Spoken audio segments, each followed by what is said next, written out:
બોલ્યા હાય ભાઈ.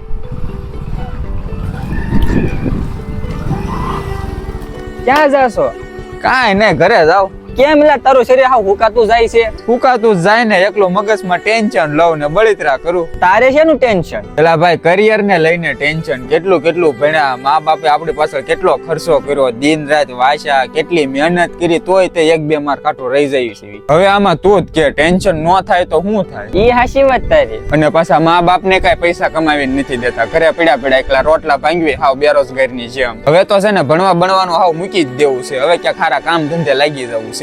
સારું 15-15, 20-20 વર્ષ સુધી ભણ્યા તો એક આછી પાતળી સરકારી નોકરી ન મળે તો આટલું બધું ભણ્યા ઈ શું કામનું? હા ઈ તો છે જ તે ને. અને હવે એમ થાય છે કે જો ભણવાનું હાવ મૂકી દઈશ ને તો આ ગામ સમાજ ને હગાવાલા ને જેવી તેવી વાતો કરવાનું ચાલુ કરી દે કે છોકરાને ભણાવવા એના મા બાપે એની પાછળ કેટલો ખર્ચો કર્યો અને છોકરો ભણવાને બદલે છોકરીઓ વાહે લઢા લેતો. હાવ આવી ખોટી વાતો કરવાનું ચાલુ કરશે આ ગામ ને સમાજ ને ઈ બધાય. હવે કઈ સમજાતું ને જિંદગીમાં શું કરવું ને ઈ. હવે આમાં તું જ કે શરીર પાતળું ન પડે તો શું થાય? એકલું ટેન્શન થાય કરિયર ને લઈને. તોય હસતો ખીલતો રહશો આટલું બધું ટેન્શન હોવા છતાંય. સારું હાલ તો હવે હું નીકળું.